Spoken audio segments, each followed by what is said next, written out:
बिस्मिल्लाहिर्रहमानिर्रहीम। अस्सलामु अलैकुम वरहमतुल्लाहि वबरकातुहू। आज महंगाई और मुआशी तंगी और पैसों की कमी का ये आलम है कि शायद ही कोई घर ऐसा हो जो इससे मुतासिर ना हो। हर शख्स परेशान है और तंगी से निकलना चाहता है। अब इसी सूरत हाल का फ़ायदा उठाते हुए यूट्यूब पर आपको ऐसी बीसियों वीडियोज़ मिलेंगी जिनके थंबनेल्स पर लिखा होता है कि इस्तिग़फ़ार इतनी बार पढ़ ले नोटों की बारिश हो जाएगी, घर का बच्चा बच्चा करोड़पति बन जाएगा, या इस्तिग़फ़ार पढ़ते ही आसमान से पैसा बरसना शुरू हो जाएगा। ऐसा लगता है जैसे इस्तिग़फ़ार इबादत नहीं बल्कि कोई जादुई छड़ी है जिसे घुमाते ही फ़ौरन मोजज़ा होगा और आपकी तकदीर पलक झपकते बदल जाएगी। लोग अपनी वीडियोज़ में दावा करते हैं कि आप पैसा उठाते उठाते थक जाएंगे, मगर सवाल ये पैदा होता है कि क्या हकीकत वाकई यही है? क्या दीन इस्लाम हमें यही सिखाता है, या इसी काम के लिए रह गया कि जब पैसों की ज़रूरत हो तो इस्तिग़फ़ार पढ़ा और आसमान की तरफ मुंह करके फूंक दिया और देखते ही देखते आसमान से पैसे बरसने लगेंगे। अफ़सोस होता है कि हमने अपनी नासमझी में दीन को क्या से क्या बना दिया। अल्लाह हमारी बदात और खुराफात से हिफाजत फरमाए। बहरहाल मैं आज इस बारे में तफसील से बात करूंगा।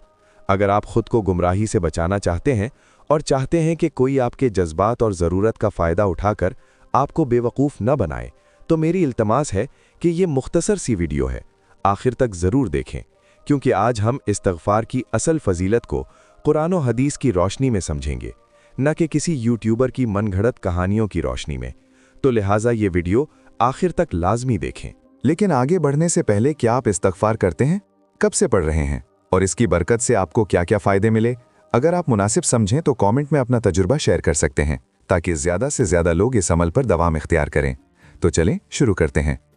Dear viewers, welcome back to our channel, जहां हम इस्लाम की खूबसूरत तालीमात को आवाम के लिए बिल्कुल आम फहम अंदाज में पेश करते हैं। देखिए, ये बात बिल्कुल सच है कि पाकिस्तान समेत दुनिया भर में बेरोज़गारी एक आम मसला बन गई है। खासे पढ़े लिखे नौजवान भी डिग्रियां हाथ में लिए दर दर की खाक छानते फिर रहे हैं, मगर नौकरियां नहीं मिल रहीं। ऐसे में मायूसी फैलना फितरी चीज़ है, लेकिन मायूसी इस्लाम में कुफ्र है। एक मुसलमान की शान है कि वो हालात से मायूस होने के बजाय उसका हल निकाल लेता है। तो यहाँ मायूसी के बजाय तस्वीर का दूसरा रुख भी देखना चाहिए। आप देख सकते हैं कि आज की दुनिया डिजिटल हो चुकी है। ऐसे में कुछ डिजिटल प्लेटफॉर्म्स अच्छे खासे फॉलोअर्स वाले चैनल्स को माहाना सैलरी पे करते हैं। तो जिनके लाखों में फॉलोअर्स हैं और जिन्हें इसका यूज़ करना आता है, उनके रोज़गार की ज़रूरत ये प्लेटफॉर्म्स पूरी कर रहे हैं। इसी वजह से इस डिजिटल दौर में बहुत से लोग फेसबुक, टिकटॉक और यूट्यूब जैसे प्लेटफॉर्म्स को रिस्क का जरिया बना रहे हैं, जो कि अच्छी बात है और वक्त की ज़रूरत भी है कि हम जदीद ज़रायों को मईशत के लिए इस्तेमाल करें। लेकिन मसला तब शुरू होता है जब व्यूज़ की हवस इंसान को अंधा कर देती है। अरे, जब मकसद सिर्फ पैसा बन जाए ना, तो इंसान सही और गलत की तमीज़ भूल जाता है। उसे सिर्फ इस बात से मतलब होता है कि क्लिक कैसे आएंगे। बस देखता है तो सिर्फ व्यूज़ से मतलब होती है कि किसी तरह व्यूज़ आते रहें।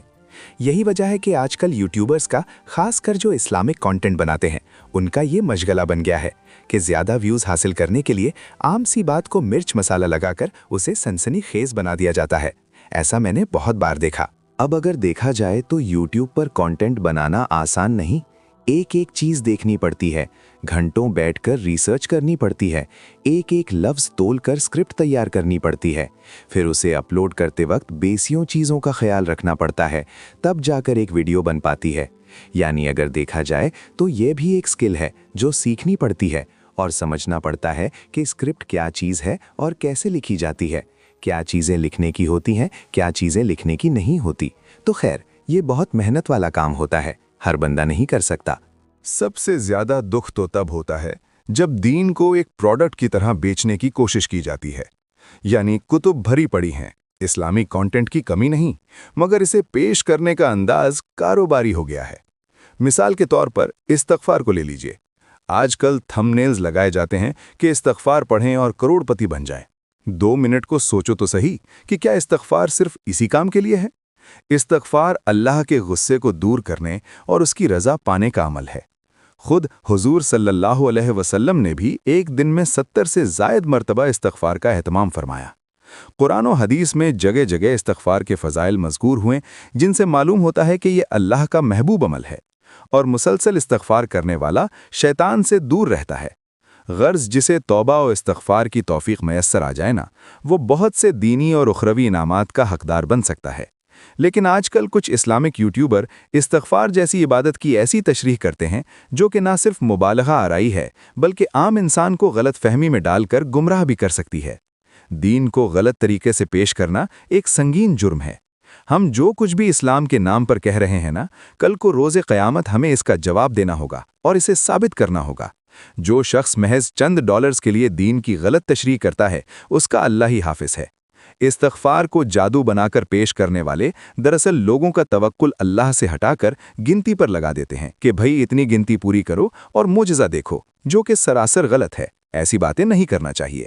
ہمیں ایک اصول پلے باندھ لینا چاہیے اپنے، اور وہ یہ کہ حق اور سچ کی کسوٹی صرف وہی ہے جو اللہ اور اس کے رسول نے ارشاد فرمائی ہو۔ ہمارے سامنے کسی یوٹیوبر کی سنسنی خیز باتوں کی کوئی حیثیت نہیں ہونی چاہیے جب تک کہ وہ بات قرآن و سنت سے ثابت نہ ہو۔ تو استغفار کے حوالے سے اللہ رب العزت خود قرآن پاک کی سورہ نوح میں فرماتا ہے، اپنے رب سے معافی مانگو، بے شک وہ بڑا بخشنے والا ہے، وہ تم پر آسمان سے خوب بارشیں برسائے گا، تمہیں مال اور اولاد سے نوازے گا، تمہارے لیے باغ پیدا کرے گا اور تمہارے لیے نہریں جاری کر دے گا۔ مفسرین قرآن نے ان آیات کی تفسیر کرتے ہوئے لکھا ہے کہ بے شک استغفار سے رزق میں وسعت و برکات آتی ہے اور اس سے تنگ دستی بھی دور ہوتی ہے، لیکن اس کا مطلب یہ ہرگز نہیں کہ آپ ہاتھ پر ہاتھ دھر کر بیٹھ جائیں یا مصلے پر بیٹھ کر تسبیح گھماتے رہیں اور یہ انتظار کریں کہ چھت پھٹے گی اور نوٹوں کی بارش شروع ہو جائے گی۔ ایسا نہیں ہوتا۔ اسلام ہمیں اسباب اختیار کرنے کا حکم دیتا ہے۔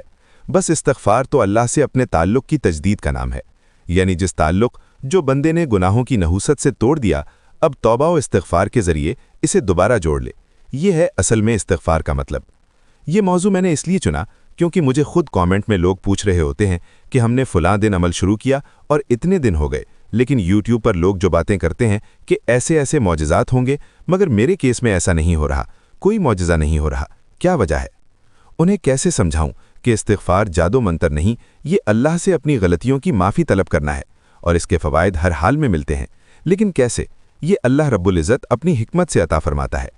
تو کہنے کا مقصد یہ کہ میرے پاس اکثر کامنٹ سیکشن میں لوگ پریشان ہو کر پوچھ رہے ہوتے ہیں کہ ہم نے فلاں ویڈیو دیکھ کر اتنے دن تک یہ عمل کیا، اتنی ہزار بار استغفار پڑھا، مگر یوٹیوب پر جو دعوے کیے گئے تھے کہ معجزہ ہو جائے گا، آسمان سے پیسہ برسنے لگے گا، گھر کا ہر فرد امیر ہو جائے گا، ایسا تو کچھ نہیں ہوا۔ تنگی ابھی بھی برقرار ہے، کیا وجہ ہے؟ اب میں انہیں کیسے سمجھاؤں کہ استغفار کوئی منتر یا کالا جادو نہیں ہے کہ ادھر پڑھا اور ادھر معجزہ ہو گیا۔ میں اپنی ہر ویڈیو میں کہتا ہوں کہ یہ اپنے مالک کے سامنے گڑ گڑا کر اپنی غلطیوں کی معافی مانگنا ہے، نہ کہ پیسے نکلنے والی کوئی کیش مشین۔ اللہ والوں، یہ بات یاد رکھیں، جب آپ اسے ایک سودے بازی کے طور پر پڑھتے ہیں نا کہ یا اللہ میں 1000 بار پڑھوں گا تو آپ مجھے اتنے پیسے دے دینا، یہاں آپ کی نیت چونکہ اللہ کی رضا نہیں بلکہ صرف دنیا کی طلب ہوتی ہے، تو ایسا نہ کریں۔ معجزہ تب ہوتا ہے جب آپ سچی پکی توبہ کرتے ہیں، توبہ کی جو شرائط ہیں ان کا پاس رکھتے ہیں اور پھر اللہ پر بھروسہ کر کے رزق حلال کے لیے تگ و دو کاروبار کرتے ہیں نا، پھر حدیث شریف کے مطابق اللہ رب العزت وہاں سے راستے بناتا ہے جہاں سے آپ کا وہم و گمان بھی نہیں ہوتا۔ لہٰذا دین کو علماء سے سمجھیں۔ اللہ ہمارے حال پر رحم فرمائے اور ہمیں ہر گمراہ کن فتنوں سے محفوظ رکھے۔